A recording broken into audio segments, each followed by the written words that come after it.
This show is produced by the Harwood Podcast Network. Hi, I'm Cindy Harris, and we love making this show available to you free of charge. If you'd like to help us keep it that way, make a contribution to our Karma Jar or become a show sponsor. To learn more, visit our website.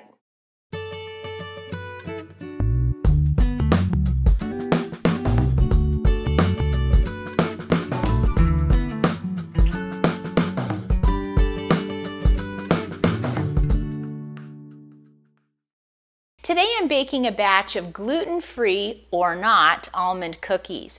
I recently got an email from Lisa, and she was telling me that her husband loves baked goods but is no longer able to have wheat. Could I come up with something that she could bake for him? Well, I've been making these almond cookies for years, so whether you decide to use regular wheat flour in them or go with the gluten-free mix that I'm going to show you how to make today, they are delicious. Now, if you're choosing to make these cookies gluten-free today, then we have a couple of steps that we have to go through first, and here's why. You know, when we bake cookies or breads or cakes, many times what we're using is all-purpose flour or cake flour, and those flours are made out of wheat.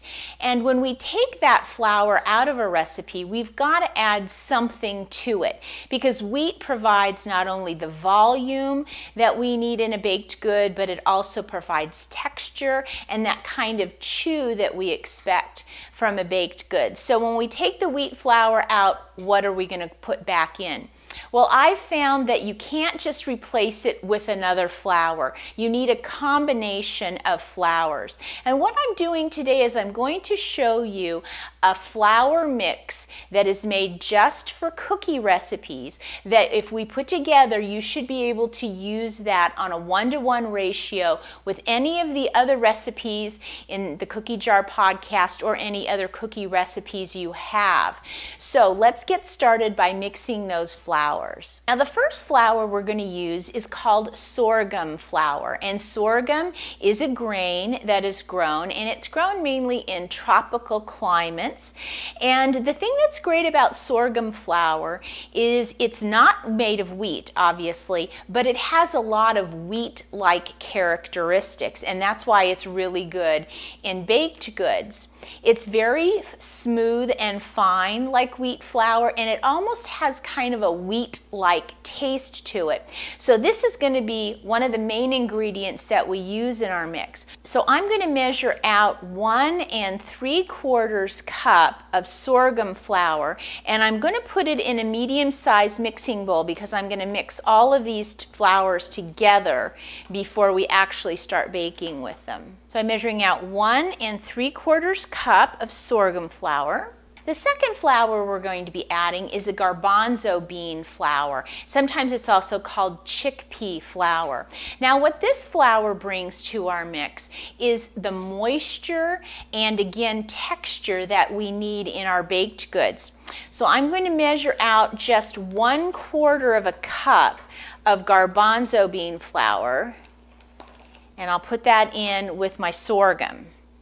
And the last flour we're going to be adding is a sweet rice flour. Now, what this flour brings to the mix is not only a lightness and texture to our cookies, but also a little bit of the chew that we like. I'm going to measure out 1/4 of a cup of sweet rice flour and put that in my bowl. Now, this next part is important because we're going to get a whisk out and we're going to whisk these ingredients together, and this is really important because we want to make sure that the sorghum and the garbanzo bean flour and the sweet rice flour are really well mixed together. Now, for our recipe today, I'm going to need 1 cup of flour. Now, if I wasn't making this gluten-free, I would just use a regular cup of all-purpose flour, but I'm going to be using my gluten-free mix. So as you can see, I'm just spooning it into my 1 cup measuring cup and then leveling it off like I always do.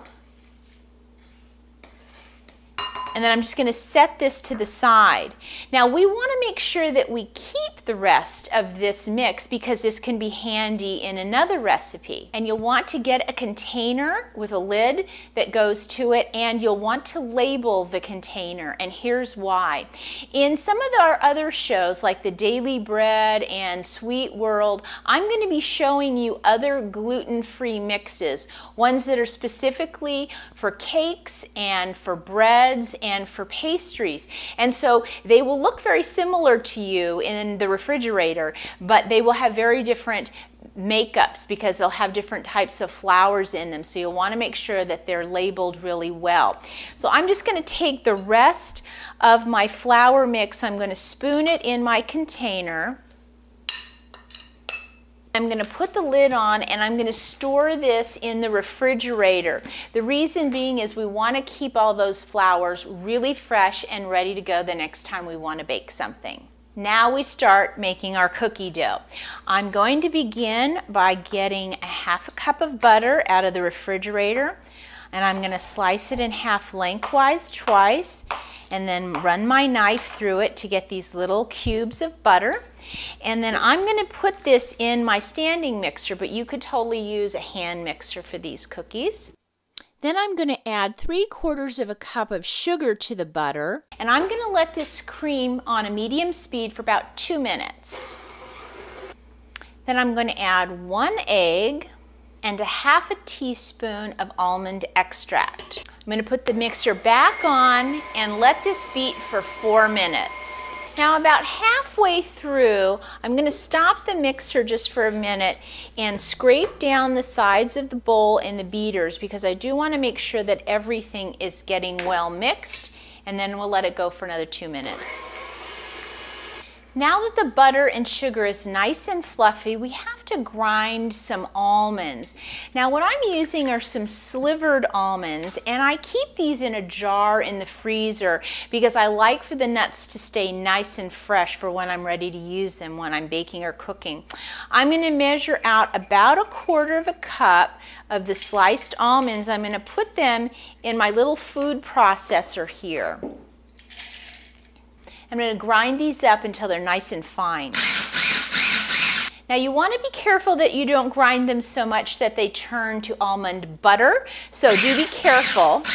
Once they're nice and fine, then we'll add these to our batter, along with 1 cup of either all-purpose flour or with our gluten-free flour mixture that we made earlier. And now I'm going to turn this on a low speed, and I'm going to let it spin just until everything comes together. We don't want to overmix this cookie. And that looks about right. And I'll take my spatula and scrape not only the beater but the side of the bowl down.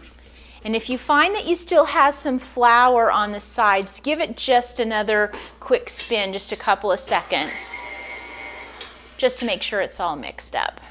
Now off to my side, I have my baking sheet with a piece of parchment and then a little bowl with some more of the sliced almonds. I've got my small cookie scoop, and I'm going to get a little scoopful of the cookie dough. I'm going to put it right into the almonds, and I'm going to roll that cookie ball, coating it with those slivered almonds.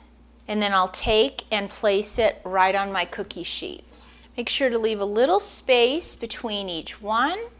Now I've preheated the oven to 350 degrees, and these are going to bake for about 15 minutes. Now once we bring the cookies out, you can see they have a nice golden color around the edges.